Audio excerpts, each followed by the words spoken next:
And welcome, Hoosier fans, to this week's edition of Assembly Call Radio. This is episode number 318 of the Assembly Call, and it is episode number 27 of Assembly Call Radio, recorded on the evening of Thursday, May 11th, 2017. Let's open with a quote. I don't think people are going to look out and immediately say, wow, they're awesome on defense. But we're going to never deviate from what's important in this program. The identity and culture over time has to start and stop with playing real hard. We have to be one of those teams where everyone we play knows this is going to be a little different tonight. It's going to be hard. That doesn't mean we win every game, but everyone has to know it's going to be hard. At Indiana, with the talent and the size you can have, that's the way it should be. That, of course, was Archie Miller, as quoted in Pat Forty's story for Yahoo this week, titled Clean Office, Clean Slate, Archie Miller starting from scratch with Reboot of Indiana. I'm still waiting for the first Archie Miller quote that doesn't make me immensely excited for the 2017-18 season, no matter who is on the roster. I'm Jared Morris, your host for Assembly Call Radio, where each Friday we break down the most important IU basketball stories from the past 7 days. And once the season starts, you can catch us immediately after every IU basketball game on the Assembly Call IU postgame show. Watch us live at assemblycall.com or on YouTube Live and Facebook Live as well. And if you can't catch one of our shows live, no worries. Just search for Assembly Call wherever you listen to podcasts, and you will find us. All right, let's begin tonight's show how we always begin, and that is with our Hoosier Proud banner moment. And, 2 weeks ago, my banner moment was about James Blackmon Jr. and how he might improve as a senior under Archie Miller. Oops. A couple weeks before that, when it seemed like there might be a chance that Thomas Bryant would stay for his junior year, he was the subject of the banner moment. This is why we quit doing bold predictions, as I recall. Stay away from Robert Johnson, you monster. So for right now, let me just say that at least as of Thursday night at 9:05 Eastern Time, Robert Johnson is still an Indiana Hoosier, and hopefully that remains the case after he makes his final decision sometime soon. Now, I know Robert had a very up and down junior season, but 3-year senior starters at guard don't grow on trees. And so Robert clearly would be a huge part of Archie Miller's first team at Indiana, probably the Hoosiers' leading scorer, and possibly even the difference between Indiana challenging for an NCAA tournament bid or playing in the NIT. So hopefully Robert decides to stick around, though I'm making no predictions at all, because given my recent history here with the banner moment, there's no reason for me to get carried away and offer a soft prediction or mention what direction the quote-unquote wind seems to be blowing. So the bottom line is RoJo will either be back or he won't. But here's the thing. Either way, I don't think it's going to change Archie Miller's expectations for what he wants to accomplish in his first season at IU. And that realization that real, legitimate, immovable standards are back for Indiana basketball, that is this week's banner moment. All right, let me now introduce my esteemed co-host to my left. Ladies and gentlemen, we have the person who is sweating Robert Johnson's decision more than any other. Yes, he's the president of the RoJo fan club, a world-renowned bracketologist, and a proud supporter of the second-place Cincinnati Red Stockings. He is Andy Bottoms. Andy, what is your Bottoms line from the past week in IU basketball? Well, it's hard to really pick anything other than the roster, maybe at least being as close as we've been so far to its final state. And we've pointed toward that in most of the offseason, trying to figure out what this team's going to look like. As you said, all of the quotes and everything else make you excited for the season to start, but it's been a little bit hard to imagine exactly what that roster is going to look like. So now we're with James leaving another step closer. In theory, nothing else has to happen, and we may well have the roster in its entirety right now. And so we start to figure out what that all means. And I think the one when leaving is something that we've talked about, and it really becomes who the is there a go-to scorer on this team? There's going to have to be at some point, and who does that become in his absence? I think it was even once Bryant left, it was easy to kind of put James in that role, a role that he had played over the course of his time in Indiana, particularly this past season when IU needed a bucket in games against Kansas and the Penn State game and those kinds of things. And so now, the attention really turns to, is this the final roster? And if it is, who becomes the go-to guy and really steps in to fill those shoes? Because I do think, it probably depended on who it was, but one of those guys returning seems like it could be a swing of a few wins here and there and a few close games. So, I think we can now at least turn our attention to who assumes that role. And as we start trying to figure out what roles are going to look like on the newest incarnation of IU basketball, we'll get a little bit closer to figuring that out as we go through the offseason. I'm sure some of Coach Miller's comments will lead us in that direction. But I think, again, there are fewer and fewer and fewer unknowns as we move forward. And I think that's exciting and gives us some additional things to talk about who steps in and fills the voids that are now certain and are now created. And to my right, we have the man who is secretly pulling the strings behind the scenes to get all of the IU upperclassmen to go pro so that Deron Davis can lead Indiana in all statistical categories. A columnist for thebigleague.com, and a man who was surprisingly extended an invite to the NBA Draft Combine based on the recommendation of childhood friend Luke Walton, but who turned it down with a message faxed to all 30 NBA teams that said simply, "Watch my tape." He is Ryan Phillips. Ryan, what is your rant from the past week in IU basketball? How did you find out about that? It's someone at those teams is leaking, aren't they? They're just leaking like crazy. Message boards, man. Message boards. That'll do it. I think it's James Blackmon Jr. is what I think I wanted to focus on in my opening statement. This is a guy who came in with all the fanfare of a 5-star, huge, prospect, and certainly I think everyone would agree that while he did average 15.7 points, 15.8 points, and 17 points per game in his 3 seasons. I think his career was a bit of a disappointment. Try as he might, he had certainly some great highlights. But I think, and some games that certainly stood out where it looked like, wow, that's the guy we recruited. But I think there was always sort of a malaise to his game and sort of a he didn't really make an emotional connection to fans. I don't think I'm going out on a limb saying that. I think that a lot of fans didn't feel a real connection to him in the 3 years he played. Obviously, he suffered an injury in the middle of not last season, but the season before, and was out for more than half the season. So it's harder to get involved with a guy, and form a bond with a guy like that. But I also feel like, James did that to himself a little bit. He was a little bit of a me player. He was a little bit of a guy who looked for his own offense and didn't necessarily, work the team concept. We heard a lot of stuff, off the court stuff about his family and Tom Crean and, all that. And that's all rumors and conjecture. You don't know what happened behind the scenes, but you just felt like it was the team and James for most of the time he was on campus. And that's sad. It's a bummer. I hope, I really pray for the guy that he goes on and has a successful NBA career. I think his game fits the professional game, whether it's the NBA or Europe or whatever. I think his game fits that far more than it fits college, because it's more of a one-on-one game at the next level. And he certainly can score. He's definitely going to have to learn how to play defense, and he's definitely going to have to stay healthy, 2 things that he didn't do during his time in Indiana. So, it's sad to see a guy with so much promise and who Indiana fans were so excited about getting really never make that connection to IU fans. I mean, there are guys on the team who came in with almost no fanfare who wound up becoming, favorites and this, fan favorites. And this guy had all the talent in the world and never really connected. So that was kind of a bummer to see how that turned out, but good luck to him. And I hope he's a success, and I hope he represents Indiana well at the next level. All right, we've got a great show for you this week. We're going to talk a little bit more about James Blackmon Jr. here coming up in this segment. Then we are going to go to our Twitter Q&A. There weren't that many headlines this week, so we're going to jump right to our Twitter Q&A. You all keep sending in great questions, and we're excited to answer them. And then we're going to do something fun in segment 3. Everyone likes fantasy drafts, right? Well, we're going to actually do a fantasy draft with the Indiana roster, as if we're getting ready to draft for a 3-on-3 tournament. This should be fun. We should get some lively debates going with this. And then Mark Jarrett's first round pick down as Greg Graham, and then we'll just everything else. No, we'll just go from someone there. who reminds me of Greg Graham. Obviously, we can't pick Greg Graham.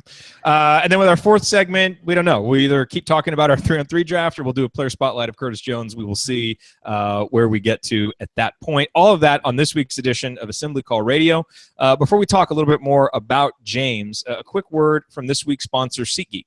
So the NBA playoffs, as you know, are in full swing, and SeatGeek is the smartest, easiest way to get tickets to every game. With SeatGeek's seamless mobile experience, you can buy and sell tickets in just 2 taps taps. SeatGeek helps you find the best seats at the best prices, fully guaranteed. There is nothing quite like being there in person, and SeatGeek will get you closer to the action for a great value. Like, for instance, the Houston-San Antonio game, which is going on right now as we speak. Of course, Eric Gordon and Troy Williams on Houston. Ryan, what was your update on the Houston-San Antonio game earlier? What was it that you said Houston was doing? Laying an egg, let's put it that way. It's not fit for air, gentlemen. Yes. I'm sorry. We'll say they're laying an egg. Yeah, so I personally have the SeatGeek app on my phone. It's by far the easiest way that I've found to shop for tickets. I can be anywhere, and with just a few taps, I can instantly find seats. I actually used the SeatGeek app twice this year, as I've told you, to buy tickets to Mavericks games, to watch Yogi play. Hopefully I can use it next year to watch OG, Thomas, and James all play in the NBA. We'll see how that goes. SeatGeek is designed to make your ticket buying experience easier than ever, and it doesn't end with sports. SeatGeek also has plenty of concert, comedy, and theater tickets available too. Best of all, our listeners get $20 off their first SeatGeek purchase. Just download the SeatGeek app and enter the promo code ASSEMBLY today. That's promo code ASSEMBLY for $20 off your first SeatGeek purchase. All right, you are listening to the Assembly Call. I'm Jared Morris here with Andy Bottoms and Ryan Phillips. And guys, let's talk a little bit more about James Blackmon Jr. And Andy, I think you kind of hit, the nail on the head with what this really does for Indiana. I was curious how James would adjust to Archie Miller's system, where clearly the demands for playing defense were going to be much more stringent than they were under Tom Crean. And I was interested to see how he would respond to that, and also interested to see him come back, because he has that kind of scorer's mentality and ability that is clearly missing from this team, especially with Thomas Bryant no longer around. This team is just kind of devoid of a proven go-to scorer, and that, those shoes are going to be really big for Indiana to fill. Certainly, I think Indiana can be better defensively without James. But, his ability to score, that's really going to be something that Indiana is going to have a hard time filling in for this season. Yeah, it really becomes a question of, certainly we saw Robert Johnson shoot the ball really well from the outside at times, but also struggled with the shot at times. Josh Newkirk got a lot better over the course of the season. And so I think, they have to be more consistent in that scenario to be able to stretch the floor, because, what at one time was a real strength of the team in terms of three-point shooting, as we've looked over these last few years, is somewhat of a question mark coming in. And so just trying to figure out how to space the floor and those kinds of things. I think it, really be big for both Robert and Josh, and even, Devontae Green, Curtis Jones, to really take a step up from a backcourt perspective.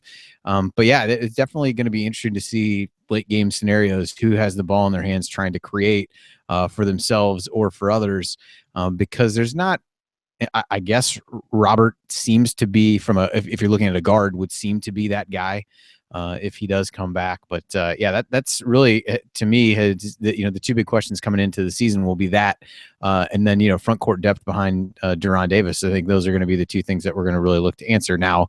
If the defense can create offense, then maybe there's some things there where they make up for that. But there will certainly be scenarios in the half court set they've got to try to figure out how to get things done, and be interesting to see how they are able to do that without the guys they lost.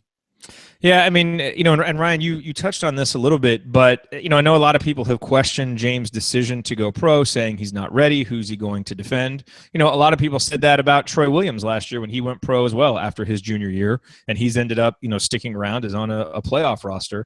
Did you, even though it doesn't look like there's a lot of buzz, maybe less buzz for James even as an NBA prospect than there was for Troy last year, do you think it was a smart decision for him to leave now before, he has another chance to be a year older and possibly get injured again?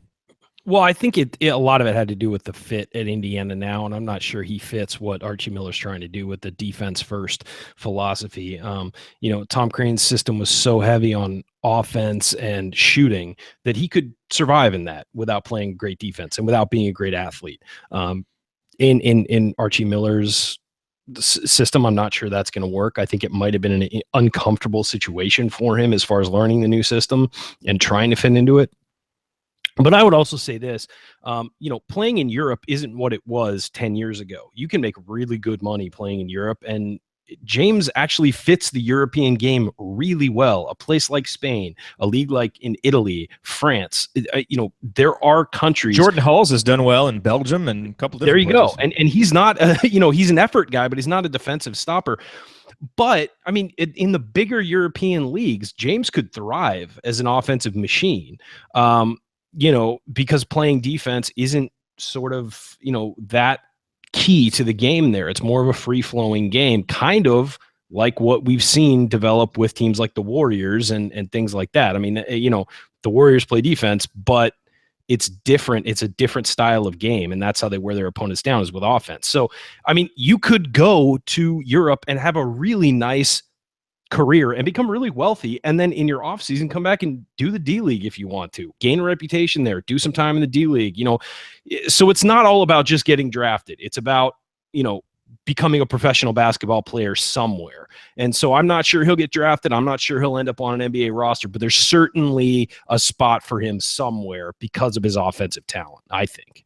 Yep. And I would say, with all the information out there, I mean, he's going into this eyes wide open. I don't know that he's under the illusion that he's going to, go get drafted in the, second round of the draft. I think the opportunities that Ryan laid out are things that he has to be aware of and looking at. So in that regard, I find it hard to question that the process is good enough for these guys to get good information if they want it. And if he's done that and is comfortable with the decision, then we wish him the best and move on from there. Yeah, I certainly don't think he's leaving because he thinks he's going to get drafted highly, or in the second round or whatever. I think that this is a conscious decision based on his two options, and he's taking the professional route. Wherever that leads him, he's taking the professional route. Agree. And these guys saw what happened with Yogi and Troy last year, and I'm sure that had to enter into their decision a little bit too and give them a little bit more confidence that they can make the same decision themselves. All righty. You all sent in some questions. We love that. So we're going to take your questions and answer them in our next segment. That is our Twitter Q&A coming up on this week's episode of Assembly Call Radio. Stick with us.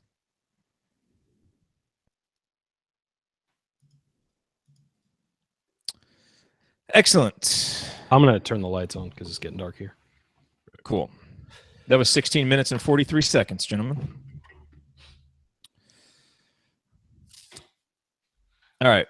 Did you look at the questions, Andy? Yeah, I glanced at them a minute ago. I need to look over them again real fast, but yeah, I mean, nothing.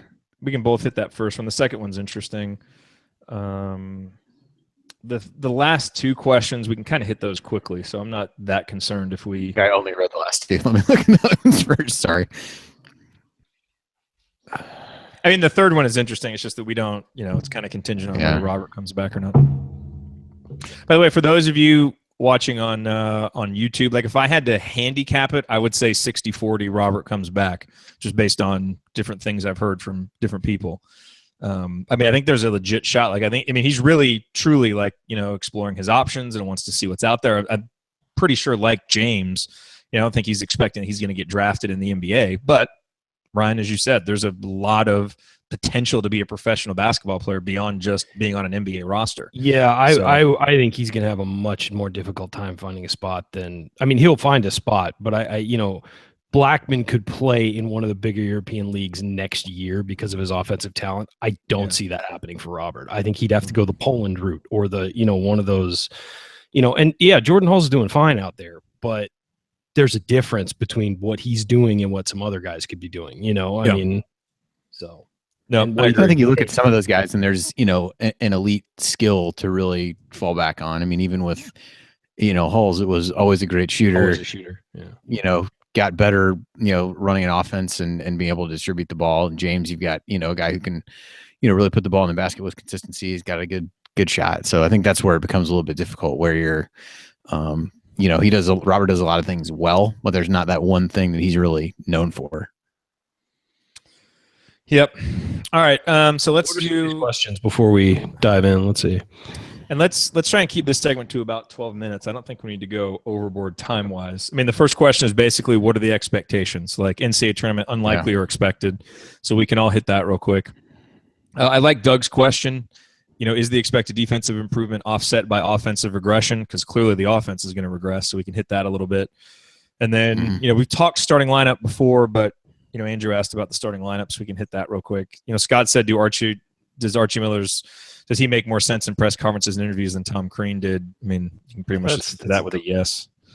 Yeah, I think there's something to be said there for. One of the things that I like about Archie, and maybe this is where we kind of tailor that question, is just how kind of direct and to the point he is. He doesn't give a lengthy, flowery answer. It's just different approaches. It's not who one's better than the other necessarily. I appreciate Archie's better, but that's probably because I've heard so much of Crean doing it. Like he's not Archie's not.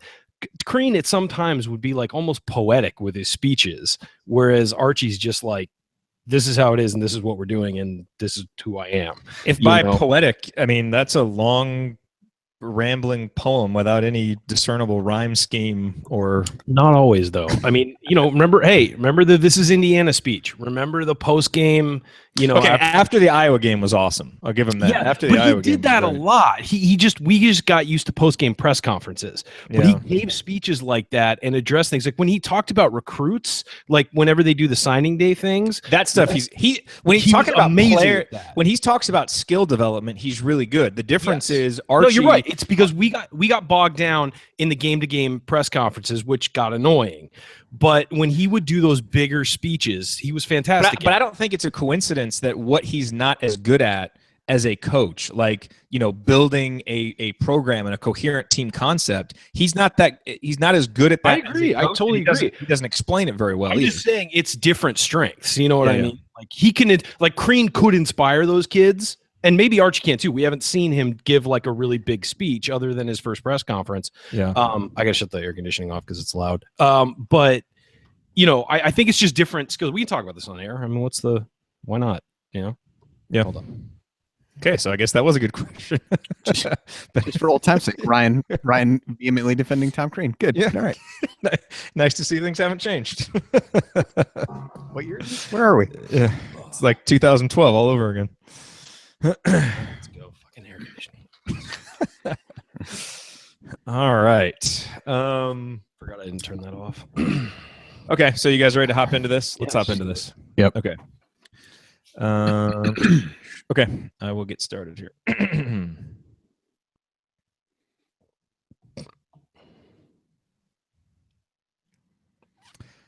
You are listening to the Assembly Call. I'm Jared Morris here talking IU hoops with Andy Bottoms and Ryan Phillips. Gentlemen, we had a bunch of questions submitted via Twitter. I picked out the best ones, and let's answer them here in our second segment. It is time for our Twitter Q&A. So we're going to start with a question we got from a few different people, Jacob, J-Mo, even a few other people. But basically, I can sum up the question this way. Indiana was 18-16, 7-11 in the Big Ten, and now the Hoosiers have lost their three best players.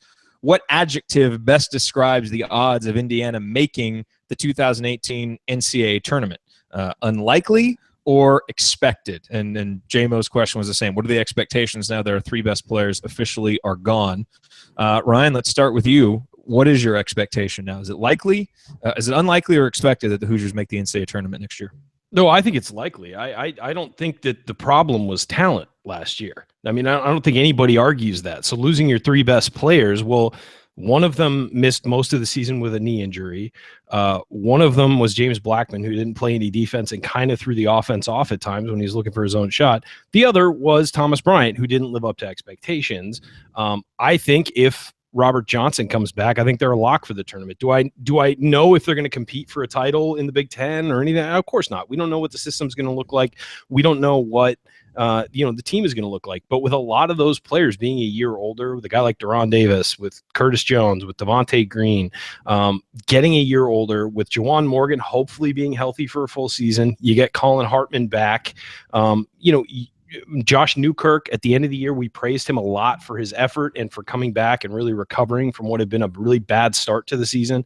I mean, there's enough talent there to be a tournament team if they fit the system right and if they play right. I don't think that's an argument. I mean, I really don't.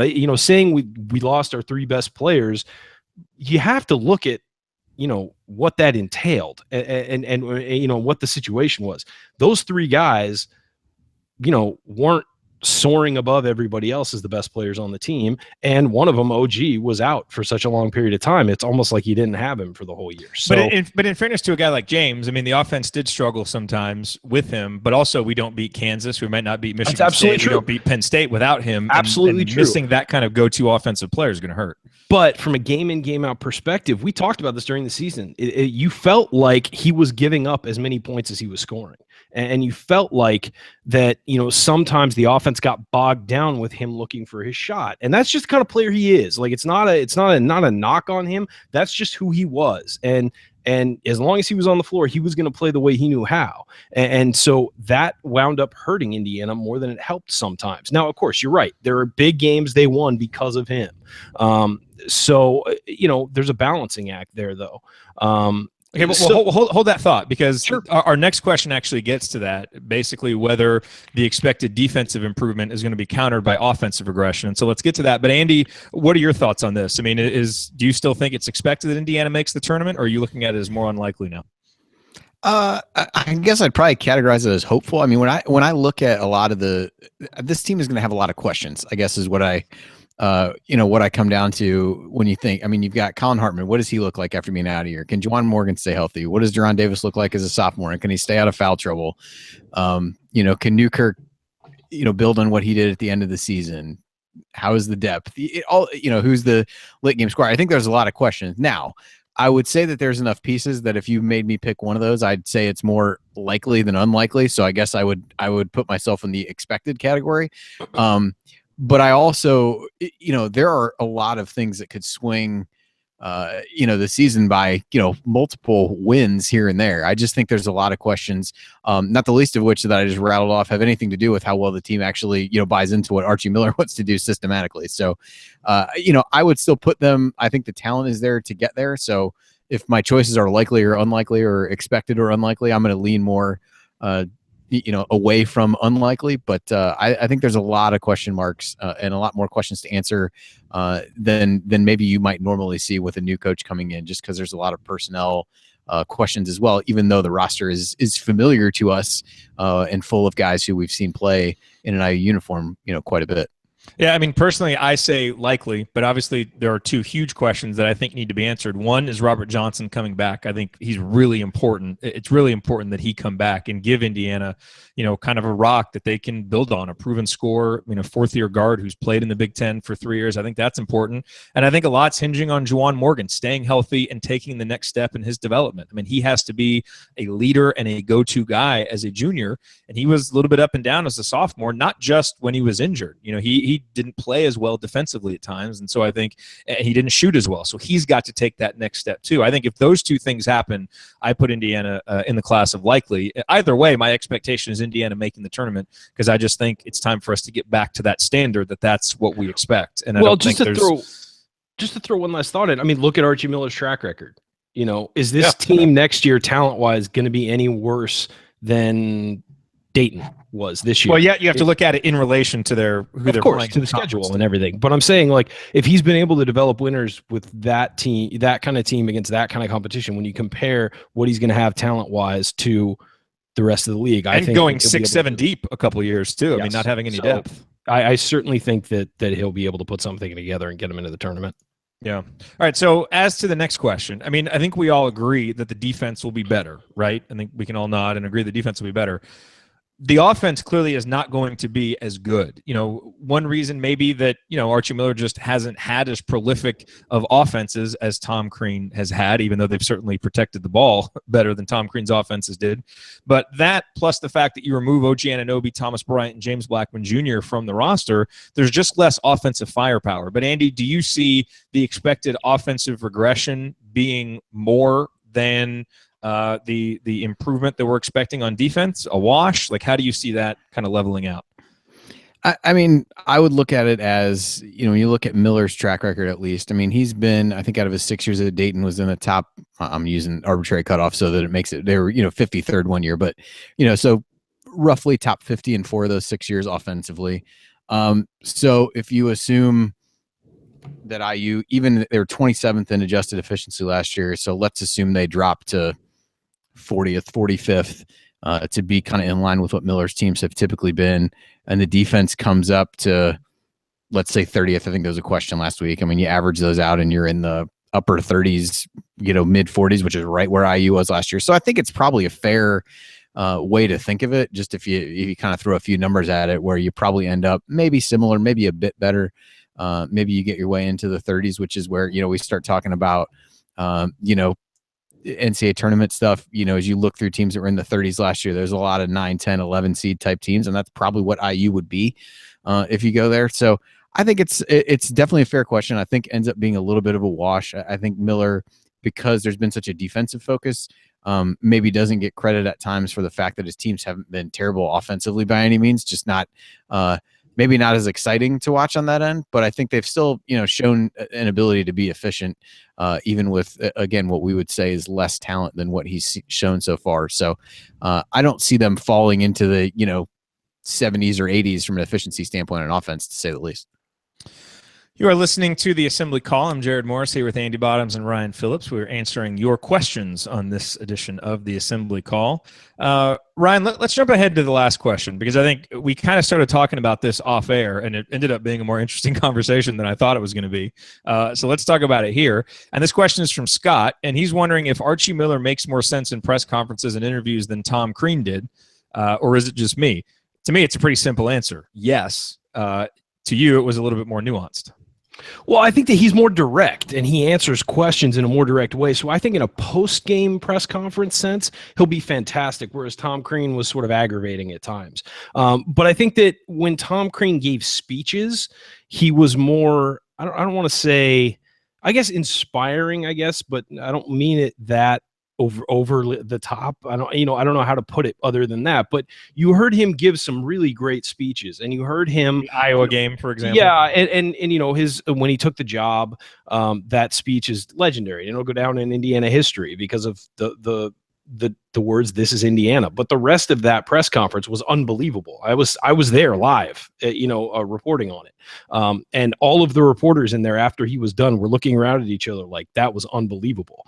Better than Archie's, because Archie's opening press conference, obviously a different Archie's style. was good. Archie's was good, but it was less inspiring as far as like, oh my gosh, like this guy is, you felt like Archie is an incredibly competent guy with a plan. You felt like Tom Crean wanted to marry Indiana basketball. There was just a difference. Like it was, his entire goal of his entire life was to be at Indiana and thought that everybody else should be there too. And it was just, there was a feeling in that room that it was special, that it was a special moment.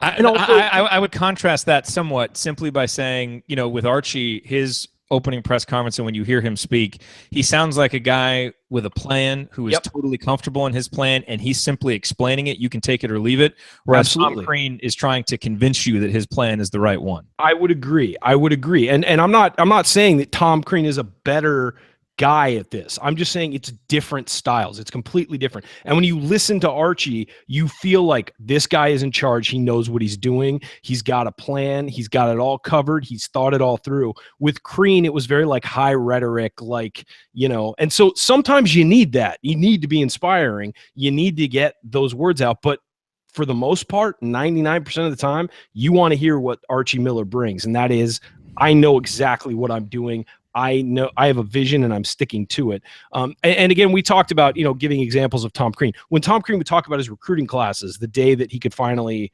discuss the players, those were always fantastic because he had an exact plan for those guys. He had, great things to say about them, their family, all this stuff. And he would use, again, like very high rhetoric and very flowery words to describe these guys. And that kind of got you excited about those guys. Now, which is why he's good on the NBA draft show. I mean, that's his wheelhouse, is player development. He's fantastic at that kind of thing. So with Archie, it's just different. It's completely contrasting style. So I can't say one is better than the other right now because I've had to listen to Tom Crean for so long. It's refreshing to hear Archie's take. And so I think it's one of those things where in like 2 or 3 years, this question will be easier to answer because we'll have a bigger sample size. But of course, I really love listening to what Archie's saying to people because, again, he's just in command of everything. You just feel like he knows what he's doing. He's meant to be here. He's meant to be in this position, and he has a plan. It's like the difference between Charlie Munger and Tony Robbins, I think. Both are effective. Sorry if those references are a bit esoteric here for a little odd. Assembly Call Radio, but Andy?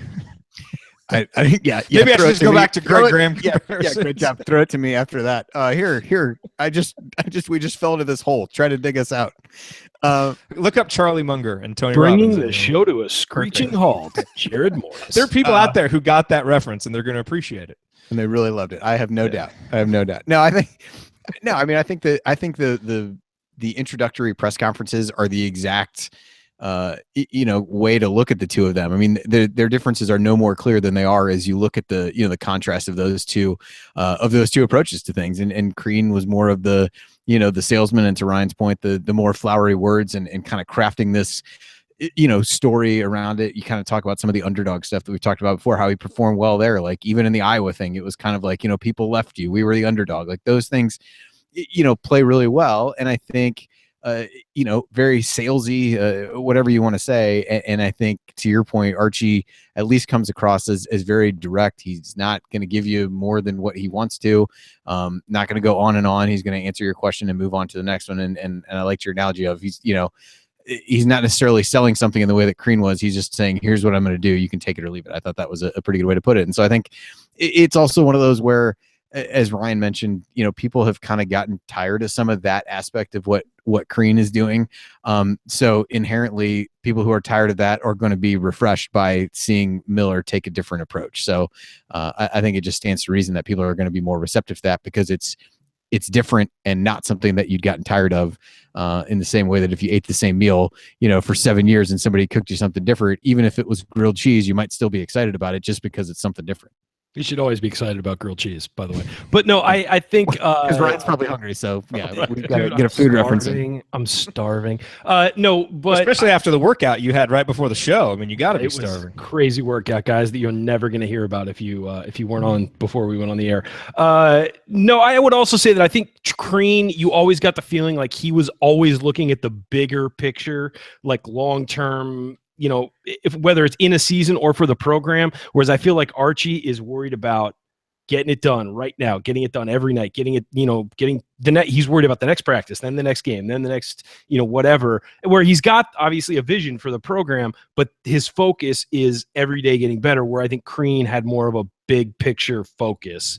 And I think that came out when he talked about things a lot. And, you might hear more from, as Andy said, you might hear more from Archie in a few weeks, as he gets in and gets settled and has his roster and can start thinking bigger term, or bigger picture and longer term. Yep. All righty. Well, coming up, we have a special treat. We're going to draft 3-on-3 teams with the remaining players on IU's roster, then debate whose team is best. This is going to be fun. Stick with us.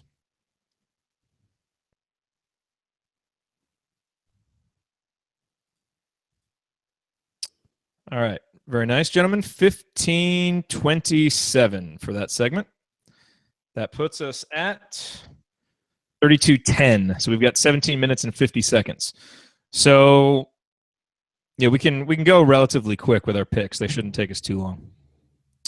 We should go very fast. Somebody should mark them down too, so we can compare them at the end. Yeah, How are we determining who goes when? Well, I'm going to take the 3-4. So we need to draw. You took the best spot in the draft, Jared. What do you? How is that the best spot? That means Duran and Juwan are going to be gone. You don't know who I'm picking. We know who you're picking. Not if Duran Davis is there for your pick, you will take him. I don't know that to be true, Mr. Morris. Okay. So we have two things to decide: who's picking first, and then are we including Robert Johnson? I say we include Robert Johnson. Pick a number between 1 and 10, and Andy and I'll guess it. We'll get closest wins. Or 1 in 100. 1 in 100. 1 in 100? Okay, yeah. I got it. 1 in 100. Go ahead, Andy. You're muted, Andy. Yeah, Andy, you're muted. Nope, Andy, you're still muted on Google Hangout. I'm going to pick 20. Sorry. He went with 20 Graham's number. 25. Shrewd move, yes. Yes, but Ryan wins because even though I talk about Greg Graham a lot, Calvert Chaney is still my favorite player. So I knew it. Okay, I'll go first. So Ryan picks first, Andy picks second, I pick third. Okay. And I love how we're just going to let you just pick wherever you want. Is that how we're doing this? Well, I mean, I guess that when you put the run sheet together, you get to make that determination. Oh, All right. All right. So Ryan's first. I didn't know there was a benefit to putting the run sheet together. Perhaps I've been more steadfast about trying to help. Are we including recruits too? Yeah, of course. Okay. Of course. Yeah. And I mean, we're all going to get. And we need to pick. players. And we need to pick 4 players because every team needs a bench guy. So, and I say, and it's Gus Macker rules, right? So you play to like 11 with 1s and 2s. So shooting matters. But we're not going to get. I'm just saying 3-pointers matter. Like it's 3-on-3. Okay. But All right. shooting matters. Okay, so we'll need to explain this. I'll explain this. So you quickly. guys watching this on YouTube, I'm sorry. Hey, this is good. Yeah, this could be a complete disaster, but we're trying something new, and Well, this I should be hope so. fun. And if it is a disaster, let's all remember that this was my idea. So this seems like a good idea. Hey, now that I see, Andy takes accountability. We like that. Yeah. I don't like to do preparatory work for the show, but I do have accountability for what happens once. Yes, I like that. That's my job. So we've got so we're taking essentially we have the 13 scholarship players plus I suppose McRoberts is also in that mix. Yeah, Roberts is anybody on the roster, I think that's fair, and including Robert Johnson. Yeah, Robert Johnson counts. He's in. Hold on. Not so we've pick Archie Miller as player coach, even though considering the guards, that was my pick. no, that is off limits. Can't do that. You can't take Elston either. So we've got essentially 14 players for 9 picks. 12 slots. 12 slots because You gotta have a bench guy. we're each taking 4. Each taking 4. Yeah. It'll go quick. So the second one snakes to me then. Okay, the second part snakes to me. You get the turn on the other side. Yeah, you do. Yes, you do. All right, cool. 6, 7. Should we hop into this? Yeah, let's do it. All right. I'll get this started over on the radio side. Whoa. Okay. Ready? Yep. Oh wait, I need to listen to that last recording to make sure it actually recorded. Okay, it did. Always good to double check that. All right, here we go.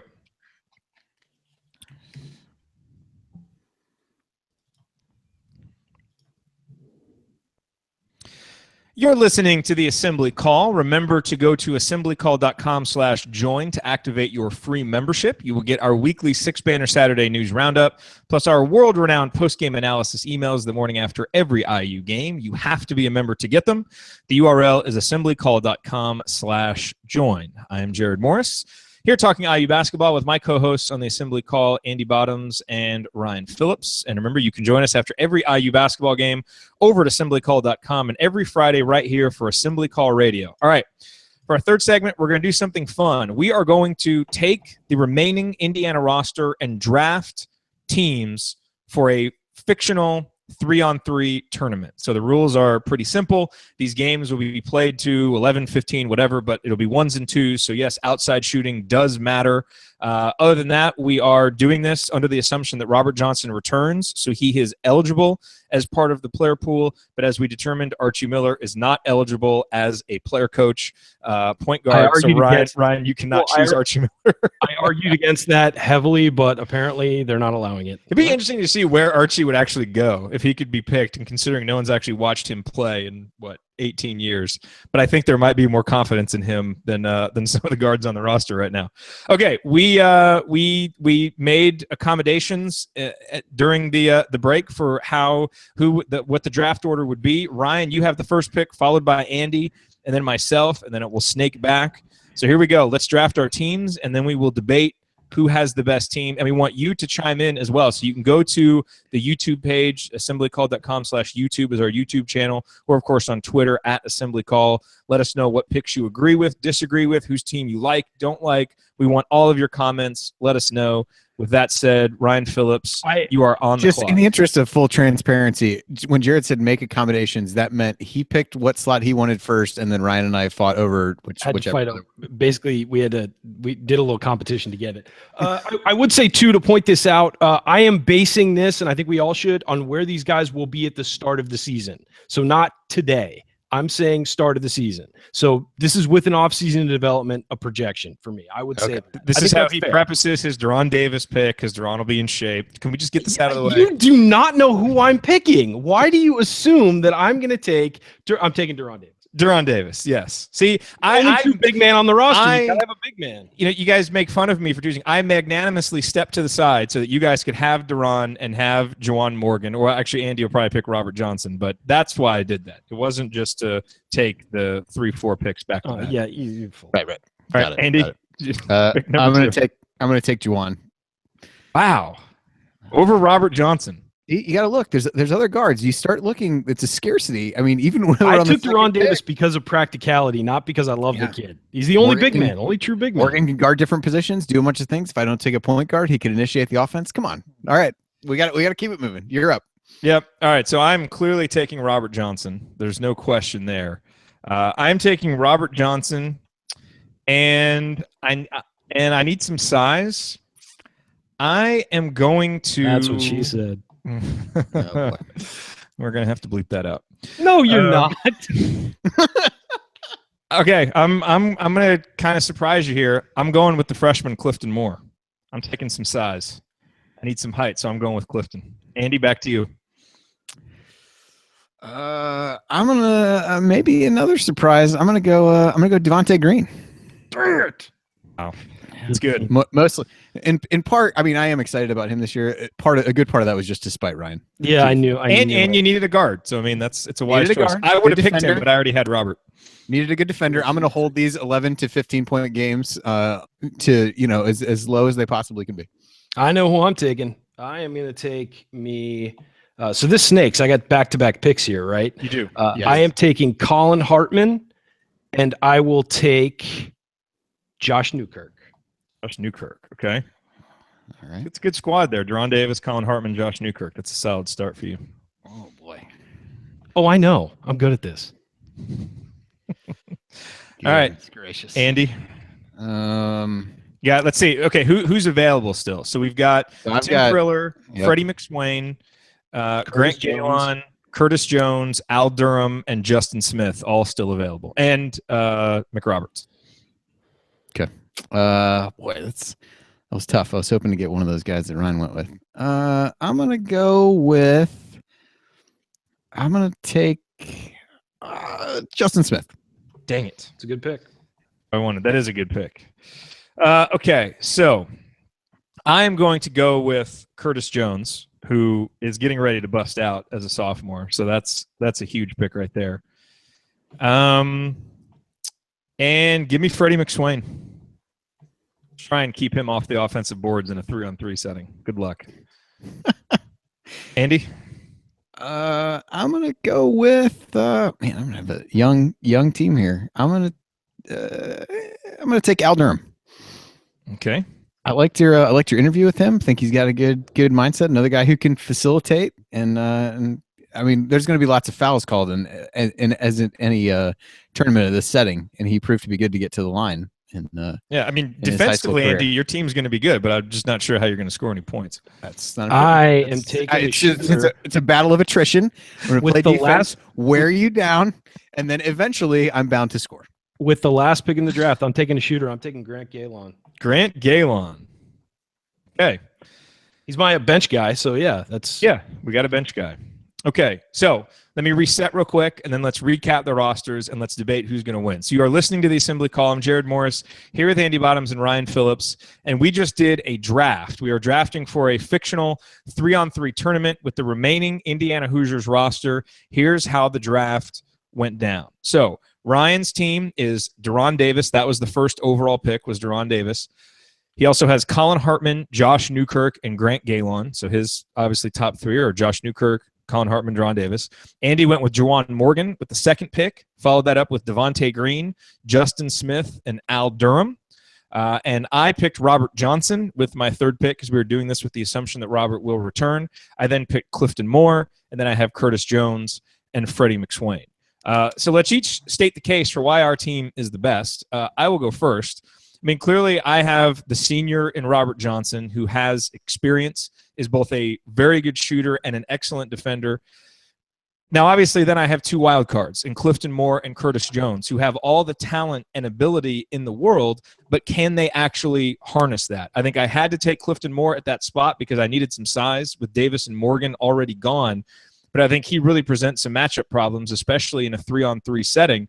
And I'm banking on big-time improvement from Curtis Jones, to the point where I think when we look back at this selection, it'll be pretty obvious that he should have been a second-round pick instead of a late third-round pick, and that will end up looking good. So I think the balance in terms of the shooting and the offensive skill, my team may be a little defensively challenged, but that's why having Freddie McSwain in there to clean up the glass, to play some hard-nosed defense in spurts in place of Clifton Moore or Curtis Jones really helps balance out my roster and clearly makes that team the champion of the 3-on-3 tournament.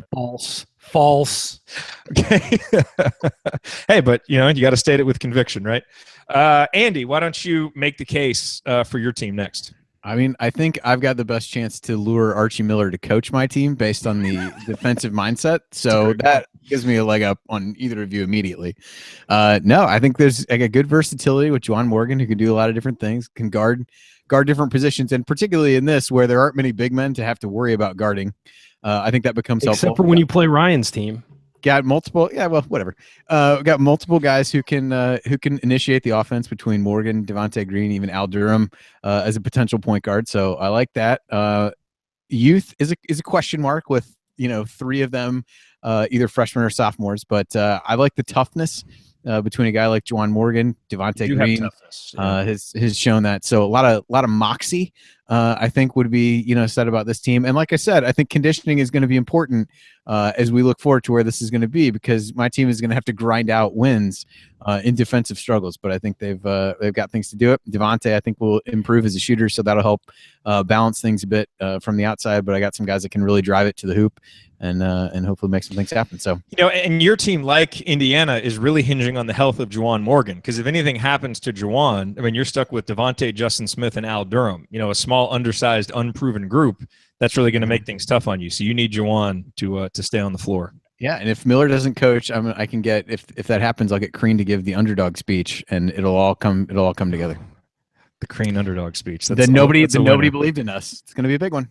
Yeah. All right. And now the team that clearly has the advantage from a size perspective, Ryan Phillips fighting Deron Davis's.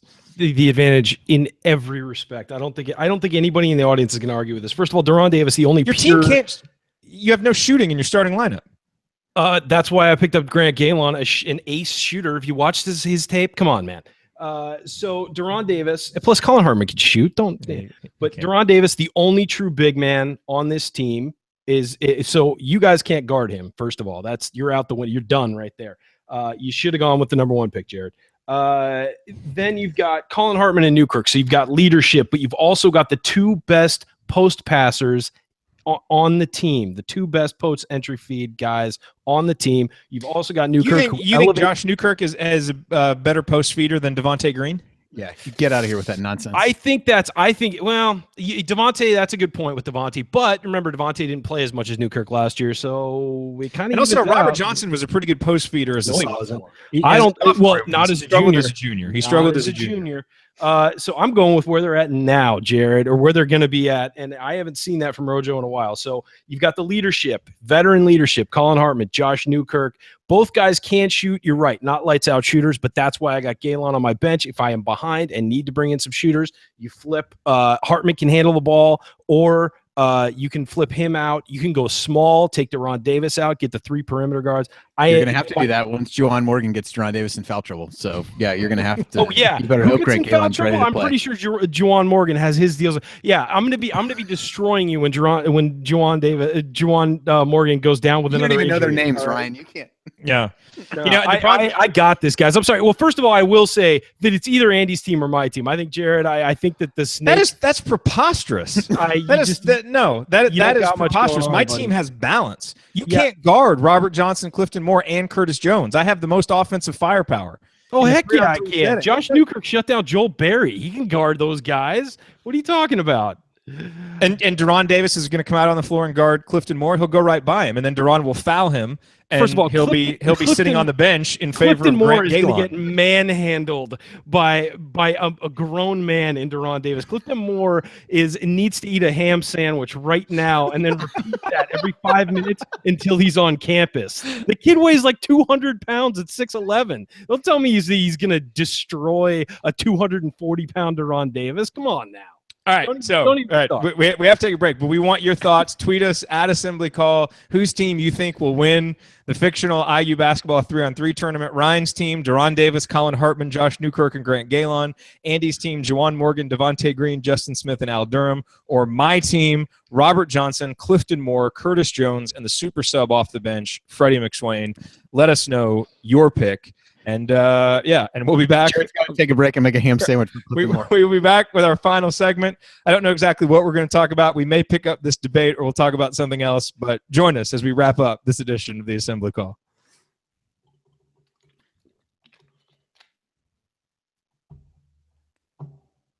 Okay, very nice. Okay, so that's what she said. Doesn't need to be bleeped, does it? Come on. No, it doesn't. I mean, that was on NBC every week for like 7 years. No, it doesn't. I was kidding. Okay, so that was kind of fun. It'll be interesting to see what feedback we get on that. So that was 13 minutes and 13 seconds. So we are at 45:23. So we have 4 minutes and 37 seconds to go. So we need to be out of here at 4:01. That's not bad. So what do we want to talk about?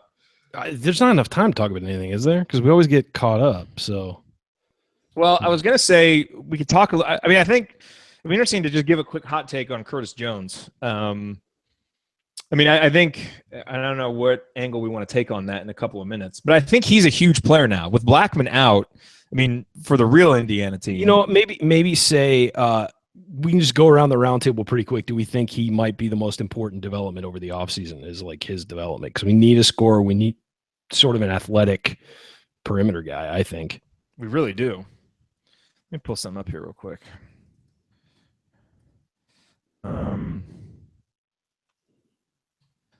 I think that'd be the best place to go because we can hit that in the last couple minutes. What I want to look at here.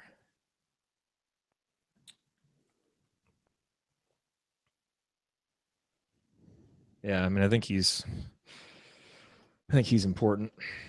Especially because he came in as such a highly rated recruit, you know. All right, let's see. Brian Tonsoni says Ryan's team is -1 versus Andy and -3.5 versus Jared. Oh, no way. No way. I think so. I mean, I'm being honest. I just think he's got Deron Davis that separates it because there's nobody can really guard him. I mean, Juwan could try, but aggressive double teaming with the Juwan and Justin Smith. Just don't leave Colin Hartman wide open for a backdoor basket cut that would make Jared hard. Wait, I thought. It's a good line. That's a really good line. Oh boy. Assembly Call after dark, starting early. I speak the truth. All right. So let's get into Curtis. Let's quickly talk Curtis. Yeah, that's never mind. Stop it. Okay. Get it started, and the off season has already gone on too long. We need to get back to post game shows. Yeah, true. Clearly. Okay, I'm going to start this. We got 4 minutes and 1 second. Okay. All right. All right, here we go.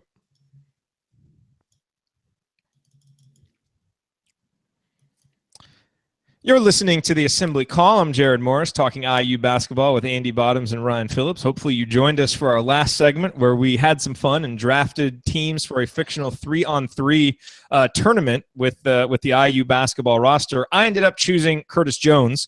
He was my third pick, actually the 9th pick overall. I ended up with Robert Johnson, Clifton Moore, and Curtis Jones and Freddie McSwain, the winning team in this tournament. But, it's interesting that Curtis Jones lasted as long as he did until the 9th pick. Because I think with James Blackmon Jr. leaving, that obviously opens up a huge hole in the backcourt. And I don't think Indiana is going to have a successful season if Curtis Jones is kind of the 9th option or the 9th man in the rotation. I think Indiana needs him to step up and fulfill some of the promise that he had coming out as a top 100 recruit a couple of years ago. I mean, Andy, as you look at this, I think we all agree that, the development of Deron Davis, the health of Juwan Morgan, the health of Colin Hartman, those are some of the, Robert Johnson coming back. Those are some of the most important things. But I don't think we should overlook how important it is or could be for Curtis Jones, if he can make that leap, how big that could be for Indiana next season. Yeah, I mean, we've spent a lot of time talking about the post depth, but I think guard wise, not a great idea of what you've got outside of Robert Johnson, Newkirk, and Devontae Green. So I think Jones does become really important. I mean, you look at him statistically. The thing that jumps out to me is the turnover rate, and not just the overall turnover rate, but against what on Ken Pom he deems tier A competition. His turnover rate was almost 30, and I think they were just, the ebbs and flows of his season were pretty wild swings, and he finished strong. Two of the last 3 games he played ended up playing fairly well. Georgia Tech also, against Iowa in the Big Ten tournament, had played well. So, you saw the flashes, but the consistency just wasn't there. And I think he is a guy, though. He's got long arms and really has a chance to be able to put pressure on the ball defensively. And help out and set the tone in that regard. So I think if key for him to really get playing time initially is going to be able to establish himself defensively. And if he can keep himself on the floor doing that, maybe he gets into an offensive rhythm well enough. But I don't think he's going to be asked to handle the ball a great deal and just has to make better decisions, quite honestly, as that turnover rate would indicate. But I think as a complementary piece can be a guy that we can get excited about. But, we just have to see it on a more consistent basis than we did a year ago.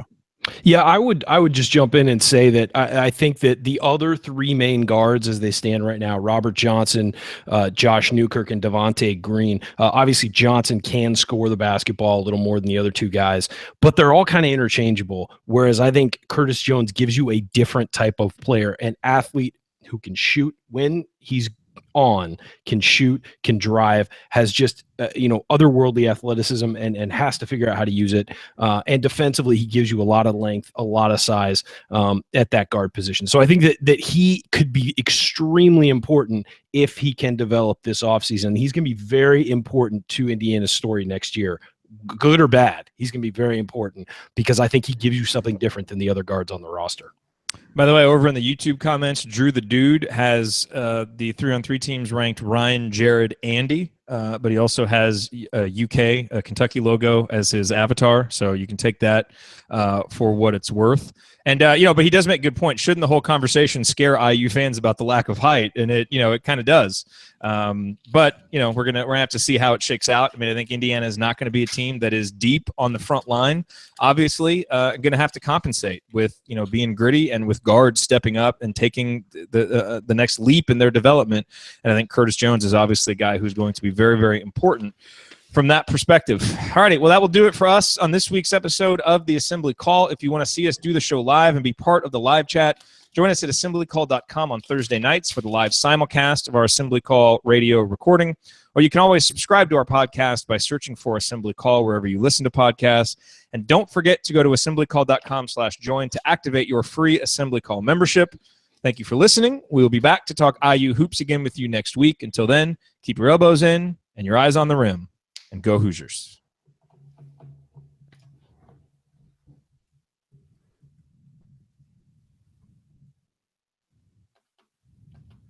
And done. Right at 4:37. Nice work, fellas. All right. I'm going to go eat, shockingly. Yeah. Stunner. It's a big surprise. So did the Spurs end up winning? It's not over yet, but they're up comfortably at this point. Like it was 30, almost 30 at one point. Wow. And Harden is just having an awful game. He's Really? been terrible. Yeah, no, in the first half, he had like 4 shots and 6 turnovers. Good Lord. Like, yeah, no, it was bad. I think I don't. That was like early season Josh Newkirk. Yeah, he had like 4 points, I think, at half or something, or 5 points.